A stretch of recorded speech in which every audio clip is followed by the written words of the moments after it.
ഭൂമിയെ സംരക്ഷിക്കാൻ ആണവായുധം പ്രയോഗിക്കേണ്ടിവരുമെന്ന് യൂറോപ്യൻ ബഹിരാകാശ ഏജൻസിയുടെ ശാസ്ത്രജ്ഞനായ ഡോക്ടർ ഡേവിഡ് വൈറ്റ് ഹൗസ് അറിയിച്ചു. 2024 YR4 എന്ന് പേരിട്ടിരിക്കുന്ന ഛിന്നഗ്രഹം 2032 ഡിസംബർ 22 ഭൂമിയുടെ ഭ്രമണപഥം കടക്കുന്നതിനുള്ള സാധ്യത വർദ്ധിച്ചതായി പറയുന്നു. ഏകദേശം 40 മീറ്റർ മുതൽ 100 മീറ്റർ വരെയുള്ള വലിയൊരു പാറക്കഷണത്തെ പോലെയിരിക്കും ഈ ഛിന്നഗ്രഹം. നിലവിൽ 27 ദശലക്ഷം മൈൽ അകലെയാണ് ഇതിന്റെ സ്ഥാനം. എന്നാൽ അതിന്റെ പാത 2032 ഭൂമിയെ നേരിട്ട് ഇടിക്കാനുള്ള സാധ്യത 67-ൽ 1 കണക്കാക്കപ്പെട്ടിട്ടുണ്ട്.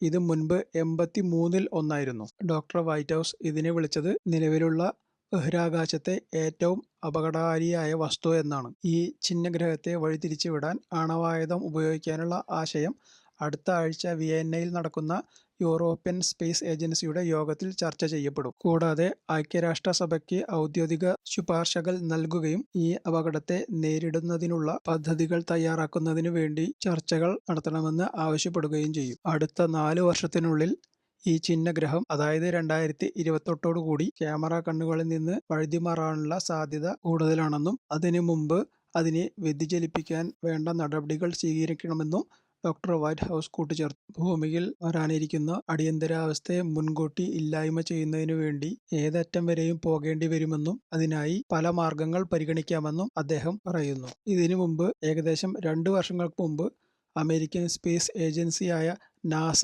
ഏകദേശം 160 മീറ്ററോളം വീതിയുള്ള ഛിന്നഗ്രഹമായ ഡൈമോഫോസിലേക്ക് ഒരു ബഹിരാകാശ പേടകം ഇടിച്ചു വീഴ്ത്തി അതിന്റെ ഭ്രമണപഥം വിജയകരമായി മാറ്റിയിരുന്നു. ഈ സാഹചര്യങ്ങൾ മനുഷ്യന്റെ ഭാവി സുരക്ഷിതമായി നിലനിർത്തുന്നതിനുള്ള ബഹിരാകാശ ഗവേഷകരുടെ പ്രാധാന്യം വീണ്ടും തെളിയിക്കുന്നു. 2024 YR4 എന്ന ഈ ഛിന്നഗ്രഹത്തിന്റെ ഭ്രമണപഥം നിയന്ത്രിക്കുന്നതിനു വേണ്ടി ലോകരാജ്യങ്ങളുടെ സഹകരണവും ആശയവിനിമയവും ഒഴിച്ചുകൂടാനാവാത്തതാണ്.